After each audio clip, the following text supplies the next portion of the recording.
السلام علیکم ورحمۃ اللہ وبرکاتہ۔ دیکھیں بھائی، یہ مجھے سمجھ نہیں آتی کہ کہاں لکھا ہوا ہے کہ مکے اور مدینے میں کافر نہیں جا سکتے یا اسلام میں ان کو اجازت نہیں ہے۔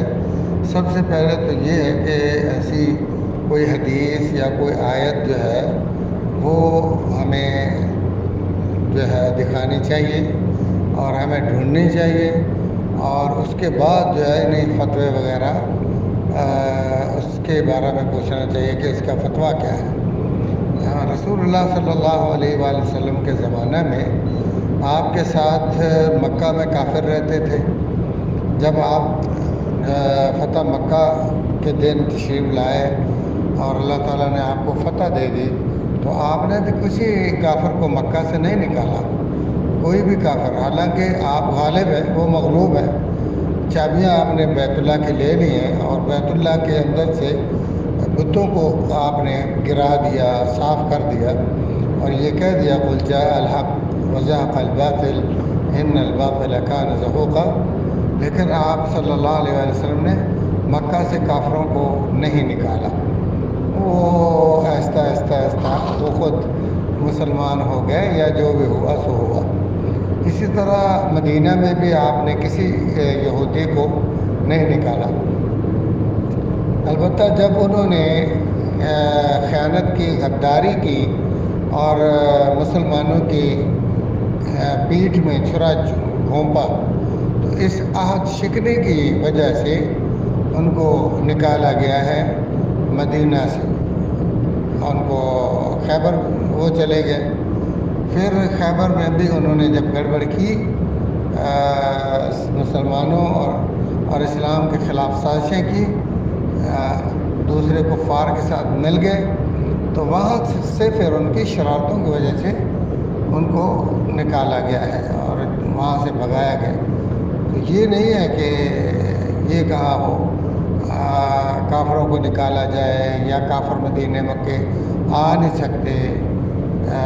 دوسری بات یہ ہے کہ خود رسول اللہ صلی اللہ علیہ وآلہ وسلم کی مسجد میں سب جانتے ہیں، اہل حدیث، دیوبندی، بریلوی، سنی بھائی سب جانتے ہیں کہ وہاں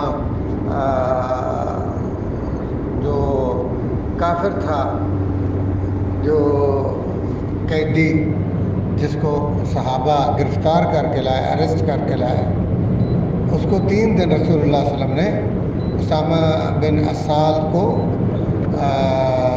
باندھے رکھا۔ تو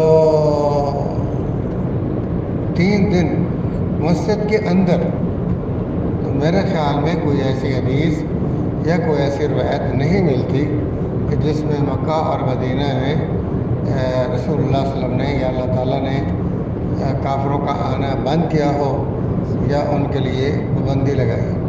البتہ یہ نہیں، ان کے ساتھ عہد ہوتے رہے، عہد شکنی ہوتی رہی، یا عہد عرفان کے سلسلے میں یہ گفتگو ضرور ہے، لیکن ان کا آنا جانا تو نہیں بند ہوا۔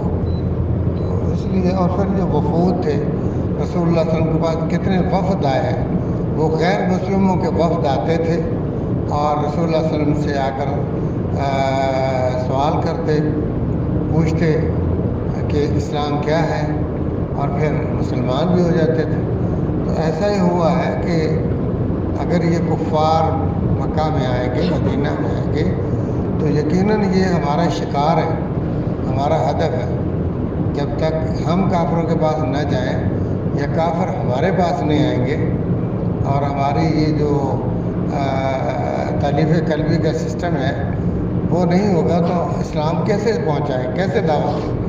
دیکھیں، بعض کافر رسول اللہ صلی اللہ علیہ وسلم کے پاس آئے، جیسا کہ میں نے بتایا وفد آتے، اور کئی کافروں کے پاس آپ چلے گئے۔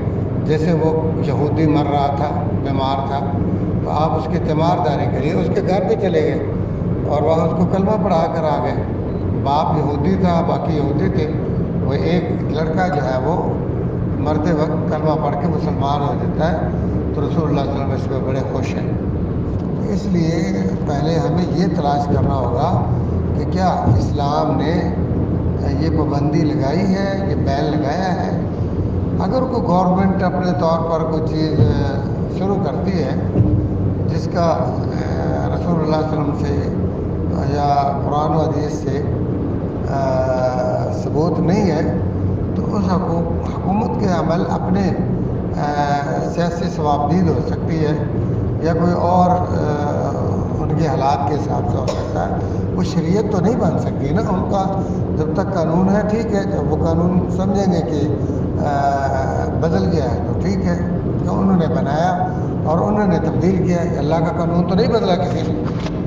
اللہ کا قانون جو ہے اس کو چینج کرنا، اس کی خلاف ورزی کرنا، یہ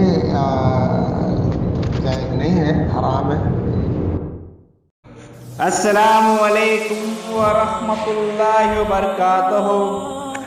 ناظرین اکرام، اسلامک ٹی وی اس چینل کو ابھی تک جنہوں نے سبسکرائب نہیں کیا ہے، برائے مہربانی اس چینل کو سبسکرائب ضرور کریں اور ہر دن کی اپڈیٹ کے لیے اس کے ساتھ ہی ایک گھنٹی کا نشان آئے گا، اسے آپ ضرور پریس کریں اور اسے دبا کر آپ ہمارے ساتھ تعاون فرمائیں. جزاک اللہ خیر. السلام علیکم ورحمۃ اللہ وبرکاتہ.